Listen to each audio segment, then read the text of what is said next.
Hai Tribuners, apa kabar? Semoga selalu semangat ya, terutama di hari ini, hari Senin 21 Februari 2022.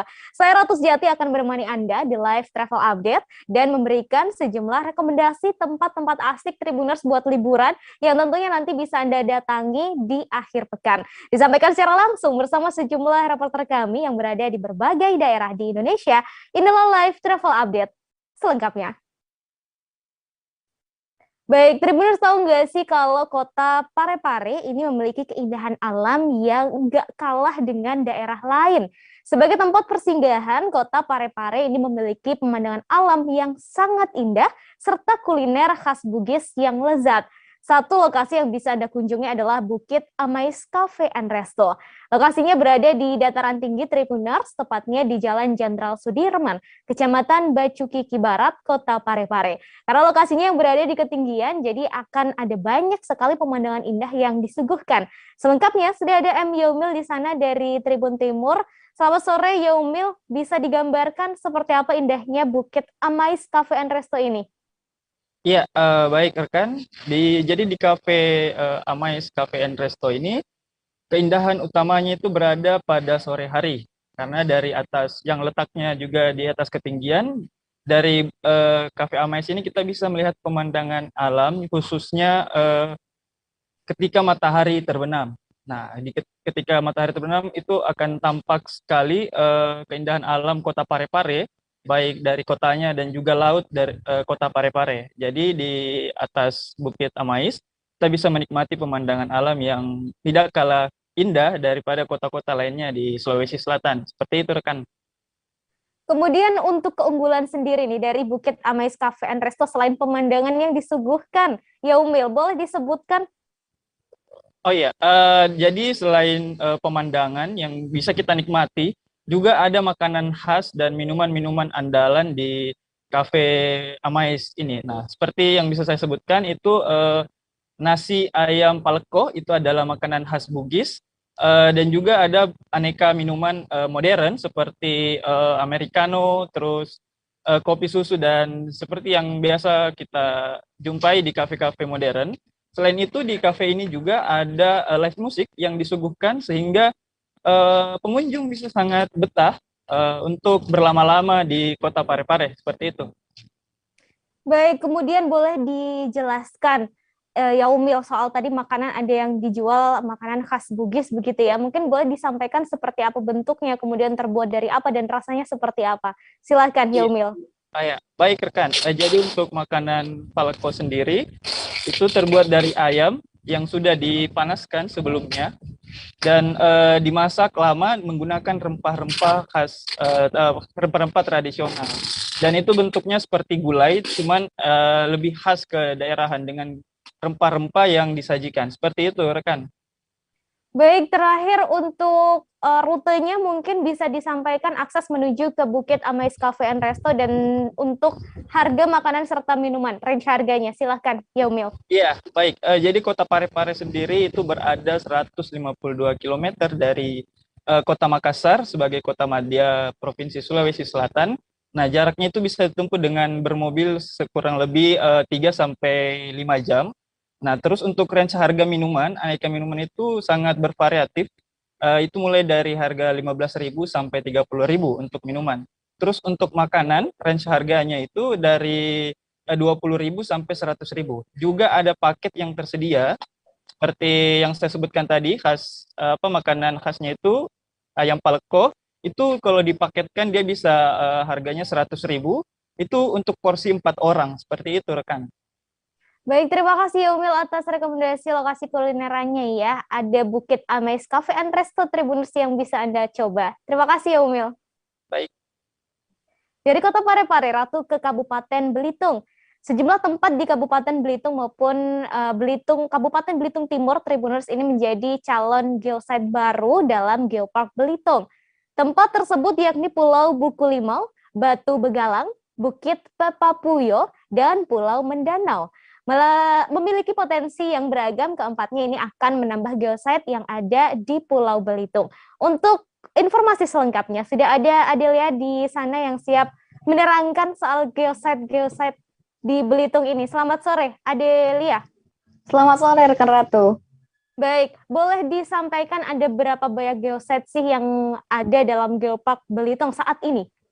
Baik Ratu dan Tribuners, saat pengajuan Geopark Belitung sebagai UNESCO Global Geopark pada beberapa tahun yang lalu, ada 17 geosite yang tersebar di Pulau Belitung, baik di Kabupaten Belitung maupun Kabupaten Belitung Timur. Kemudian pada akhir tahun 2021 lalu, ada penambahan 4 geosite baru, yakni Gunung Kubing di Desa Perpat, Linsum Kawai di Simpang Rusa, kemudian juga geosite Tanjung Rusa dan geosite Pulau Seliu. Nah, kini Badan Pengelola Geopark Belitung pun sedang menilai beberapa tempat yang akan menjadi calon geosite baru dalam Geopark Belitung, Ratu.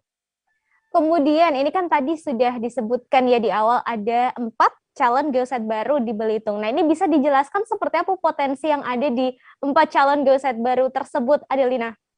Baik, rekan Ratu. Memang tadi ada beberapa tempat yang akan disebut-sebut akan menjadi geoset baru karena memiliki potensi yang beragam baik dari segi geologi, biodiversitas, dan ataupun budaya. Seperti contohnya misalnya di Pulau Mendanau di Belitung dan Bukit Pepapuyo. Nah, seperti di Bukit Pepapuyo ini memiliki potensi karena merupakan hutan kerangas yang terhampar luas serta memiliki cerita kerajaan masa lampau yang masih dipercaya oleh masyarakat setempat.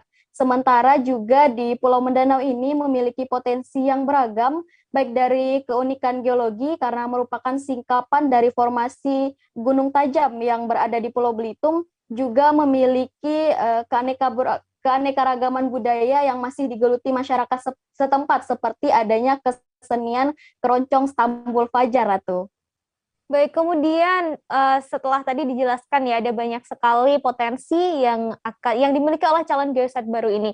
Lalu untuk persiapannya sendiri, apa sih sebenarnya yang harus atau yang perlu dipersiapkan begitu oleh calon geoset baru ini? Silakan, Adelina. Baik, Ratu dan Tribuners, sebelumnya kami juga telah mewawancarai Sekretaris Badan Pengelola Geopark Belitung, yakni Anita, di mana ia mengatakan memang ada persiapan yang harus dilakukan para calon geoset baru ini, seperti misalnya di Pulau Mendanau yang terdiri dari 3 desa, yakni Desa Suokbual, Desa Selat Nasik, dan Desa Petaling, perlu ada komunitas masyarakat yang mengelola dan mempersatukan warga ketiga desa tersebut, sehingga dengan demikian, jika sudah ada komunitas nantinya yang menaungi, maka sudah bisa menjadi geosite baru, Ratu. Baik, terima kasih Adelina atas informasinya soal calon geoset baru ya yang ada di Kabupaten Belitung. Terima kasih. Berikutnya Tribuners, satu dari puluhan destinasi wisata yang menarik di Kota Singkawang, Provinsi Kalimantan Barat adalah Pulau Simping. Nah, untuk informasi Tribuners, Pulau Simping ini merupakan pulau terkecil di dunia yang telah diakui dan tercatat di PBB. Jarak pulaunya hanya sekitar 100 meter dari pesisir pantai Singkawang. Tribuners ini bisa menikmati atau melihat Pulau Simping sambil bersantai di sekitar pantai ini. Banyaknya pepohonan di sekitar pantai membuat suasananya menjadi sangat asri dan tentunya teduh juga ya. Sangat cocok sebagai tempat berekreasi bersama keluarga sambil melihat Pulau Simping dari kejauhan. Untuk melihat pulau terkecil di dunia ini sudah ada Rizky Kurnia dari Tribun Pontianak di sana. Selamat sore, Rizky. Halo, selamat sore Ratu. Baik Rizky, boleh disampaikan seperti apa sih suasana di pantai sekitar Pulau Simping ini? Silahkan Rizky. Ya, baik Ratu dan juga Tribuners. Ya, untuk suasana di pesisir pantai di sekitar Pulau Simping ini sangat nyaman sekali. Tempatnya memang asri, kemudian sejuk, kemudian juga ditambah tiupan angin sepi-sepi dari arah laut juga menambah kenikmatan untuk bersantai di sekitar pantai ini, Ratu. Nah, ditambah lagi, di dekat pantai ini juga sudah ada beberapa penjual minuman dan juga cemilan. Kemudian disediakan pula fasilitas seperti kursi, meja, dan juga karpet. Jadi pengunjung yang datang bisa bebas memilih tempat untuk bersantai sambil memesan minuman ataupun cemilan sembari melihat pemandangan Pulau Simping dari pesisir pantai. Kemudian perairan di sekitar pantai di dekat Pulau Simping ini ataupun di pesisir pantainya ini juga merupakan perairan yang dangkal. Jadi bagi orang dewasa maupun anak-anak aman untuk berenang di sekitar pantai ini, meskipun tetap harus waspada untuk mencegah hal yang tidak diinginkan khususnya saat gelombang tinggi. Walaupun tidak begitu jernih airnya, tapi tidak jarang pengunjung bermain air dan berenang di bibir pantai di Pulau Simping ini. Dan juga Tribuners, di sekitaran pantai juga ada berbagai ornamen patung-patung hewan berukuran besar seperti harimau, ular, kelinci, hingga patung naga, karena pantai ini masih masuk wilayah yang dikelola oleh Tanjung Bajau Beach. Dulunya di Pulau Simping ini terdapat jalan atau trek yang bisa digunakan untuk menyeberang. Namun sejak sekitar 5 tahun lalu jalan tersebut rusak karena memang sudah termakan usia. Tapi Tribuners yang ingin naik ke Pulau Simping masih bisa diantarkan dengan menggunakan perahu yang sudah disediakan oleh masyarakat sekitar. Begitu, Ratu. Kemudian Rizky, ini kan tadi sudah disebutkan ya bahwa Pulau Simping ini menjadi pulau terkecil tidak hanya di Indonesia tapi di dunia. Nah, boleh disampaikan bagaimana sejarah dari Pulau Simping ini, Rizky? Ya, baik Ratu. Jadi Pulau Simping ini sebetulnya ditemukan secara kebetulan. Jadi kala itu pemerintah menginstruksikan jajaran lurah di wilayah Kota Singkawang untuk menginventaris pulau-pulau di wilayah mereka. Kemudian Lurah Sedau waktu itu memasukkan nama Pulau Simping ini karena waktu itu masih terdapat warga yang tinggal di pulau tersebut. Namun karena terjadi abrasi, warga yang tinggal di pulau lama-kelamaan pindah ke daerah lain dan hanya menyisakan Pulau Simping yang tidak berpenghuni. Dulunya Pulau Simping ini dinamakan dengan Pulau Kelapa II karena di tengah pulau dulunya itu tumbuh dua buah pohon kelapa gitu. Nah, saat ini Pulau Simping sendiri hanya diisi tumbuhan, kemudian ada pasir dan bebatuan saja di atasnya. Dan juga ada altar yang dulunya pernah digunakan oleh warga untuk bersembahyang, Ratu.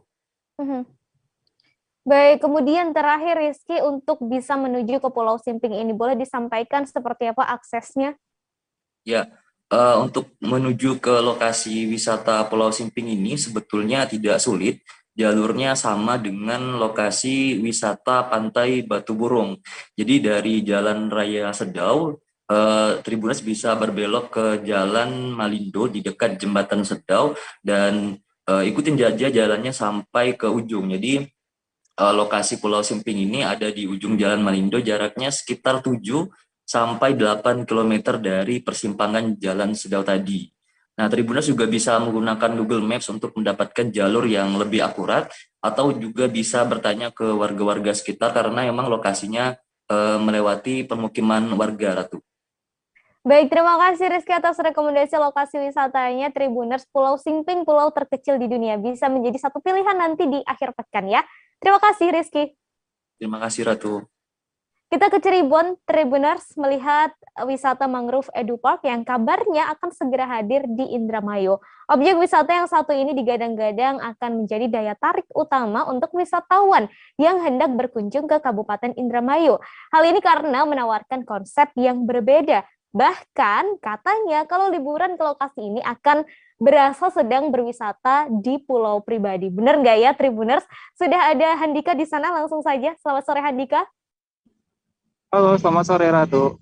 Baik Handika, boleh disampaikan, ini kan tadi disebutkan ya kalau berlibur di Mangrove Edu Park ini rasanya seperti berlibur di pulau pribadi ini. Apakah benar?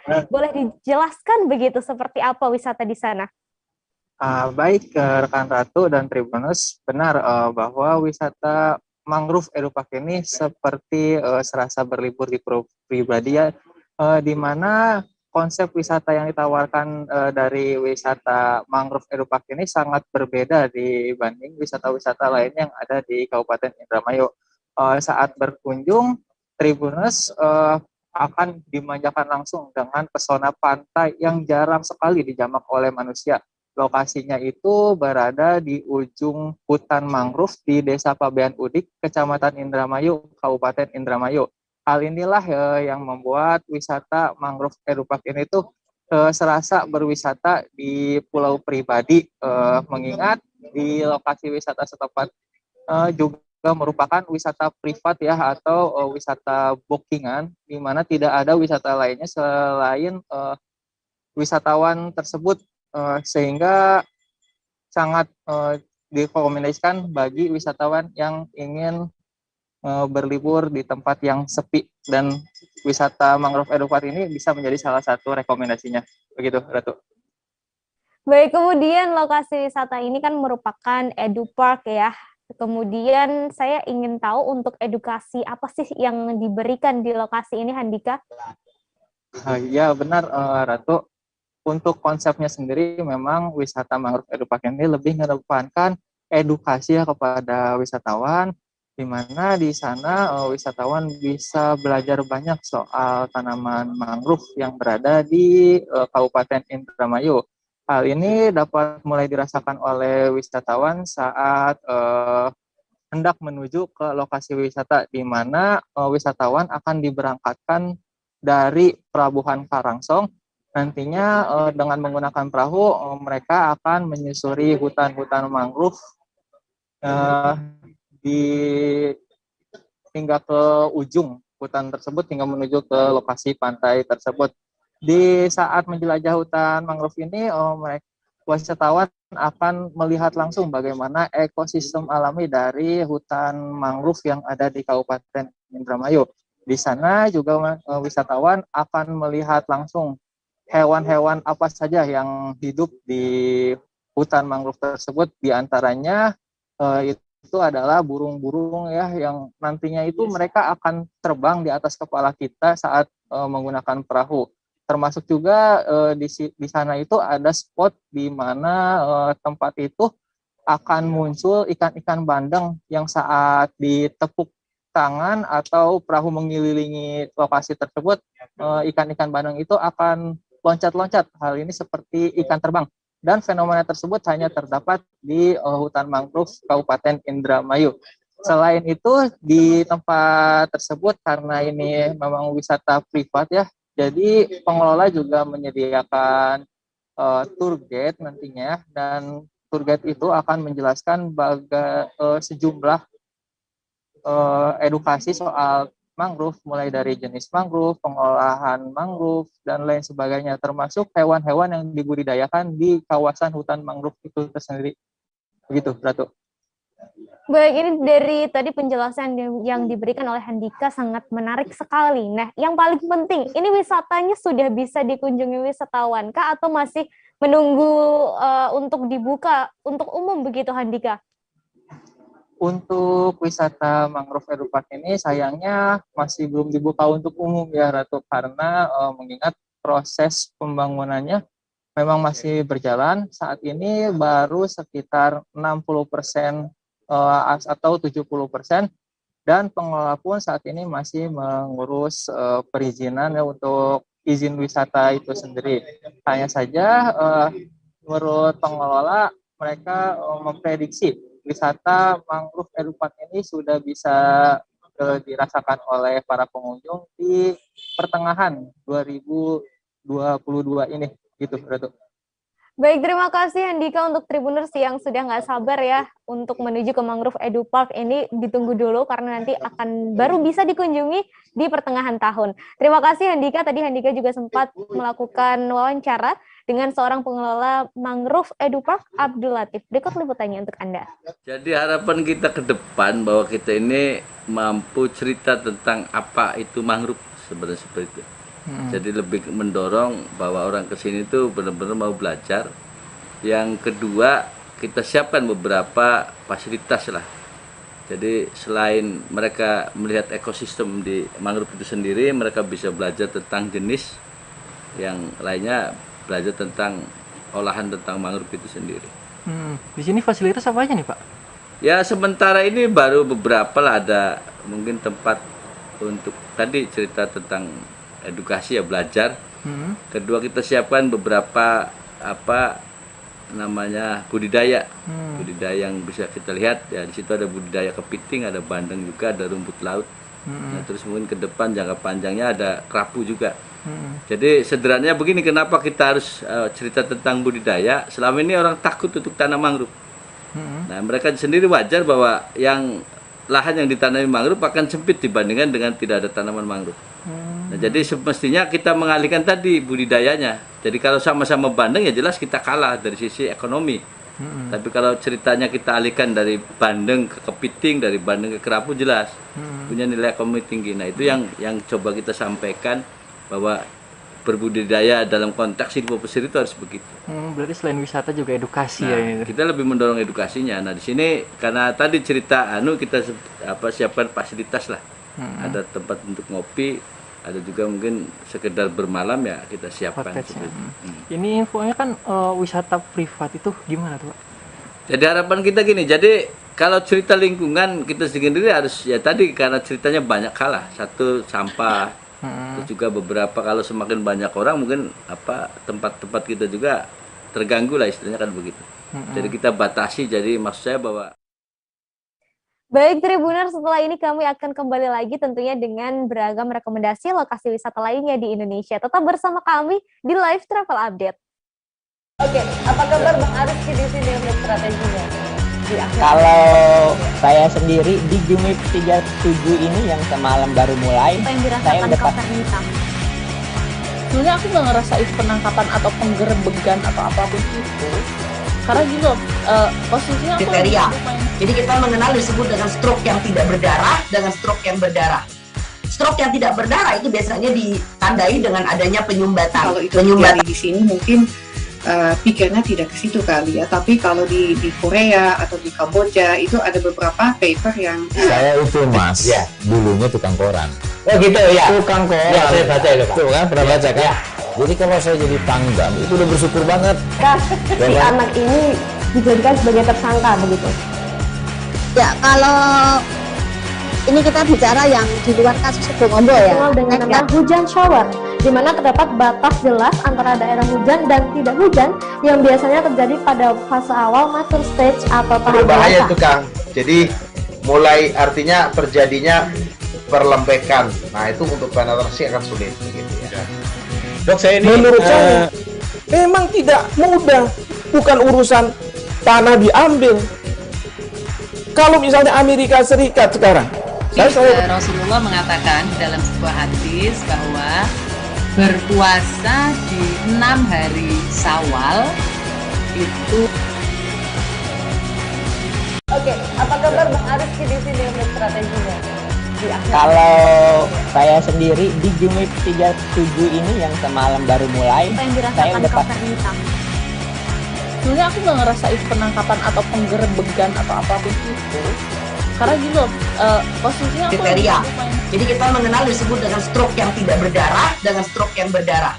Stroke yang tidak berdarah itu biasanya ditandai dengan adanya penyumbatan. kalau itu terjadi di sini mungkin pikirnya tidak ke situ kali ya, tapi kalau di Korea atau di Kamboja itu ada beberapa paper yang saya itu Mas, ya, dulunya tukang koran. Oh gitu ya. Tukang koran. Ya, saya baca itu Pak. Tuh kan pernah baca kan? Ya. Jadi kalau saya jadi tanggam itu udah bersyukur banget. Si anak ini dijadikan sebagai tersangka begitu. Ya, kalau ini kita bicara yang di luar kasus Sebongombo ya. Dengan nama hujan shower, di mana terdapat batas jelas antara daerah hujan dan tidak hujan yang biasanya terjadi pada fase awal mature stage atau tahap berbahaya dewasa. itu Kang. Jadi mulai artinya terjadinya perlembekan. Nah itu untuk penetrasi akan sulit gitu ya. Dok, saya ini menurut saya memang tidak mudah, bukan urusan tanah diambil. Kalau misalnya Amerika Serikat sekarang, Rasulullah mengatakan dalam sebuah hadis bahwa berpuasa di 6 hari Syawal itu. Oke, apa kabar Bang Arif di sini untuk strateginya? Kalau saya sendiri di Jumip 37 ini yang semalam baru mulai, Apa yang saya dirasakan udah Kak Fernita? sebenarnya aku nggak ngerasain penangkapan atau penggerebegan atau apapun itu, karena gini loh, posisinya aku kriteria. Jadi kita mengenal disebut dengan stroke yang tidak berdarah dengan stroke yang berdarah. Stroke yang tidak berdarah itu biasanya ditandai dengan adanya penyumbatan. kalau itu terjadi di sini mungkin pikirnya tidak ke situ kali ya, tapi kalau di Korea atau di Kamboja itu ada beberapa paper yang saya itu Mas, ya, dulunya tukang koran. Oh gitu ya. Tukang koran. Ya, saya baca itu Pak. Tuh kan pernah baca kan? Ya. Jadi kalau saya jadi tanggam itu udah bersyukur banget. Si anak ini dijadikan sebagai tersangka begitu. Ya, kalau Ini kita bicara yang di luar kasus Sebongombo ya. Dengan nama hujan shower, di mana terdapat batas jelas antara daerah hujan dan tidak hujan yang biasanya terjadi pada fase awal mature stage atau tahap Berbahaya dewasa. itu Kang. Jadi mulai artinya terjadinya perlembekan. Nah itu untuk penetrasi akan sulit. Gitu ya. Dok, saya ini Menurut saya memang tidak mudah, bukan urusan tanah diambil. Kalau misalnya Amerika Serikat sekarang, Rasulullah mengatakan dalam sebuah hadis bahwa berpuasa di 6 hari Syawal itu. Oke, apa kabar Bang Arif di sini untuk strateginya? Kalau saya sendiri di Jumit 37 ini yang semalam baru mulai, Apa yang saya dirasakan udah Kak Fernita? Sebenarnya aku nggak ngerasain penangkapan atau penggerebegan atau apapun itu, karena gitu posisinya aku kriteria. main. Jadi kita mengenal disebut dengan stroke yang tidak berdarah dengan stroke yang berdarah. Stroke yang tidak berdarah itu biasanya ditandai dengan adanya penyumbatan. Kalau itu terjadi di sini mungkin pikirnya tidak ke situ kali ya, tapi kalau di Korea atau di Kamboja itu ada beberapa paper yang Saya itu Mas, dulunya tukang koran. Oh gitu ya. Tukang koran. Ya, saya baca itu, Pak. Tuh kan, pernah baca kan? Ya. Jadi kalau saya jadi tanggan, itu udah bersyukur banget. Si anak ini dijadikan sebagai tersangka begitu. Ya, kalau ini kita bicara yang di luar kasus Sebongombo ya. Dengan nama hujan shower, di mana terdapat. Terima kasih Tribuners, Anda masih di live travel update bersama saya Ratu Jati. Kita kulineran dulu Tribuners ke bakmi ayam Roxy yang lagi populer banget di Jakarta. Lokasinya ada di Jalan Cikini Raya, Menteng, Jakarta Pusat. Bakmi Roxy cabang Cikini ini adalah salah satu yang teramai bila dibandingkan dengan cabang lainnya. Kabarnya Tribuners 50 kg bakmi ini ludes terjual saat hari libur. Selengkapnya sudah ada Desi dari Warta Kota di sana. Selamat sore, Desi. Ya, selamat sore Ratu. Baik, Desi, boleh disampaikan sudah memiliki banyak cabang. Lalu bagaimana dengan sejarah mie ayam Roxy Cikini ini? Silakan Desi. Ya, mie ayam Roxy sendiri sebenarnya sudah ada di Jakarta sejak tahun 1995. Awalnya itu mie ayam Roxy berada di kawasan Roxy, Tanah Abang, Jakarta Pusat. Kemudian tidak lama kemudian mie ayam ini karena saking populernya membuat cabang di Cikini, Menteng, Jakarta Pusat.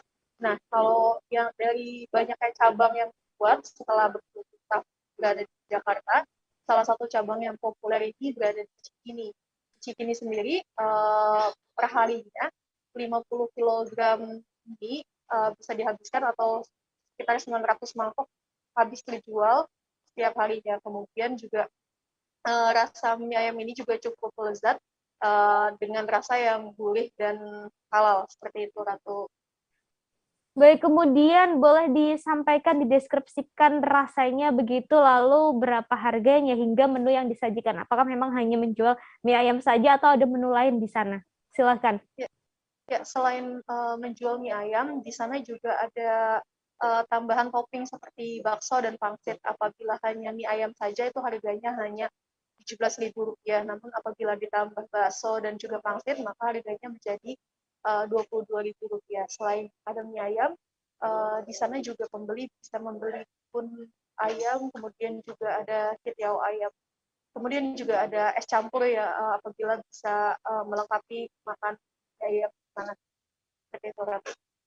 Baik, terima kasih Desi atas rekomendasi lokasi wisata kulinernya ya yang ada di Jakarta, mie ayam Roxy Cikini Tribuners. Karena sudah sangat ramai, bisa jadi pilihan untuk makan siang atau nanti dikunjungi saat akhir pekan ya. Tadi Desi juga sempat melakukan wawancara dengan pegawai bakmi Roxy cabang Cikini. Darno, berikut liputannya untuk Anda. Mas Darno, Mas kalau yang mie ayam Roxy di berapa, udah dari tahun berapa sih adanya? Dari tahun 95, Mbak. 95. Yang pertama sebenarnya di mana? Yang pertama yang di Roxy, yang beliau satu, terus ke sini, terus di sana. Ada 3 ya berarti di Jakarta? Banyak, Mbak. Ada banyak ya. Mas kalau perharinya di sini berapa kilo mie sih yang habis? Kalau lagi ya di timur lah ya, Mbak ya. Bisa nyampe 50 kilo.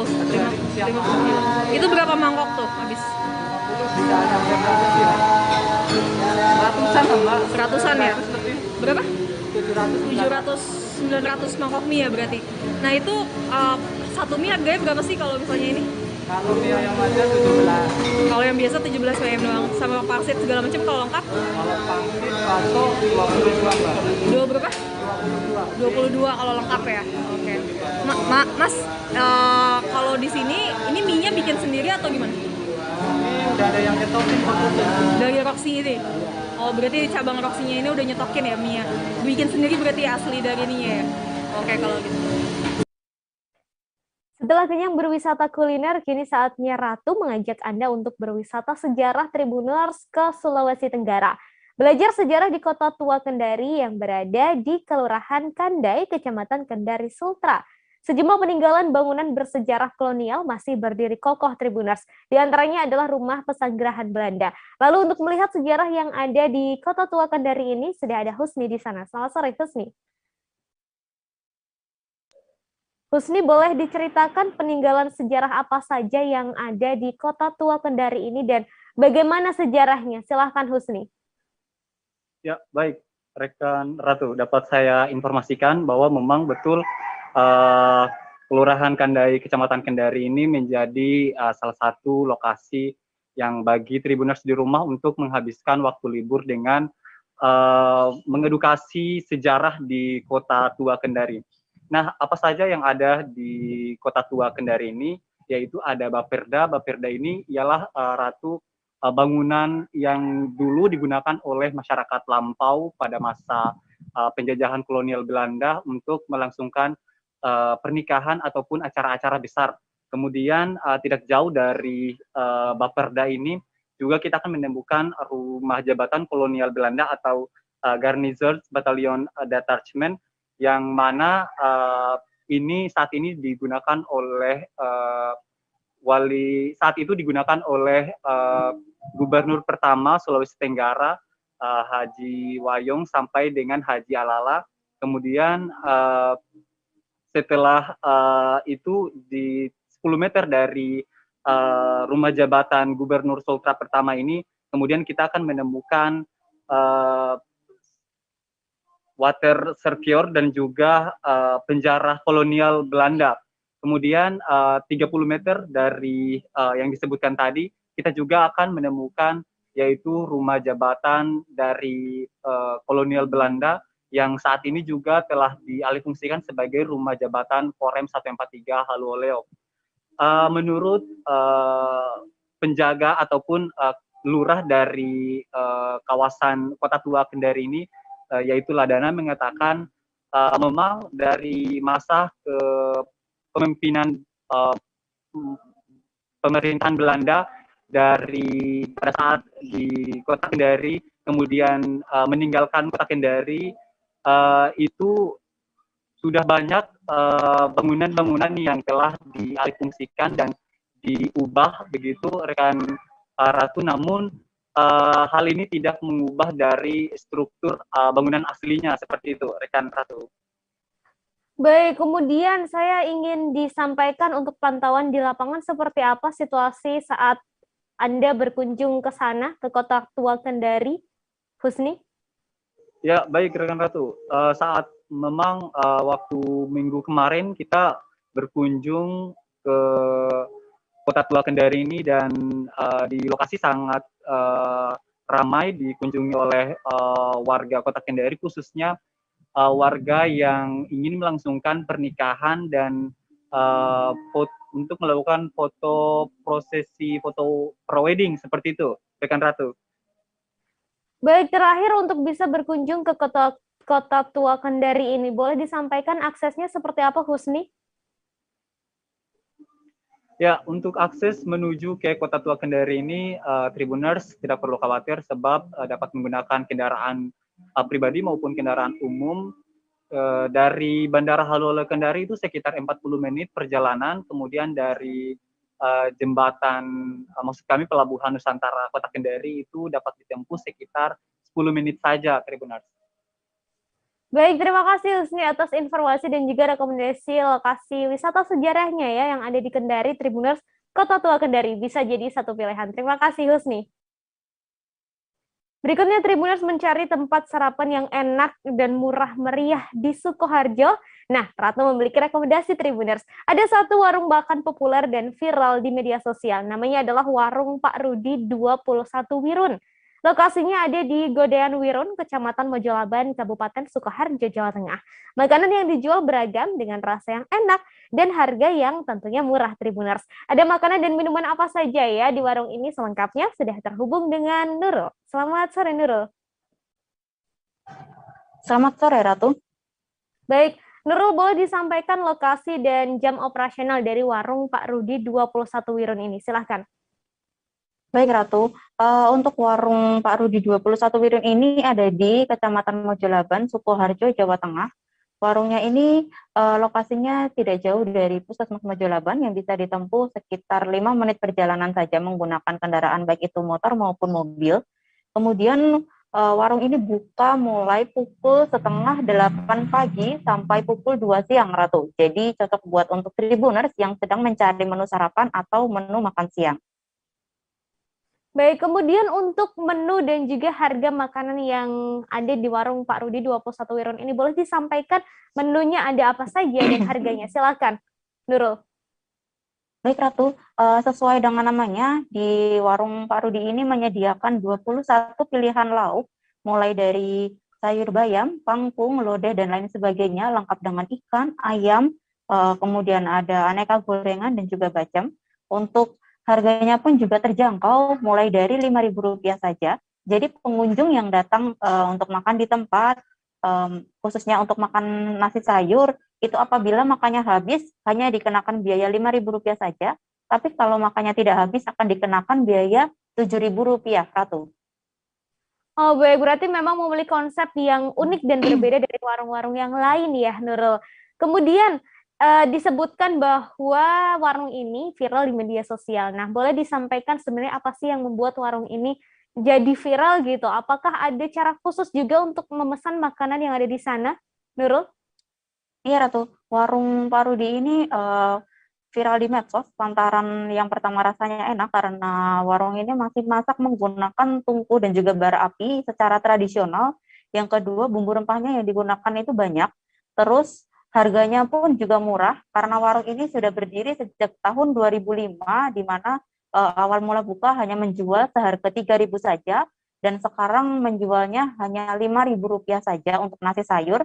Kemudian warung ini pun juga cukup unik karena pengunjung yang datang bisa langsung makan dan atau dibawa pulang. Jadi untuk cara pesannya sendiri ada dua cara, untuk dine in dan juga take away. Untuk makan di tempat, pengunjung bisa langsung ambil nasi dan juga lauknya, kemudian bayar di akhir.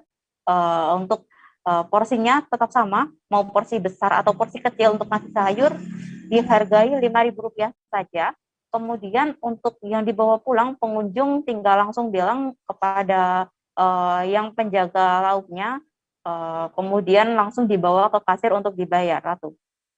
Baik, terima kasih Nurul atas rekomendasi lokasi kulinerannya ya.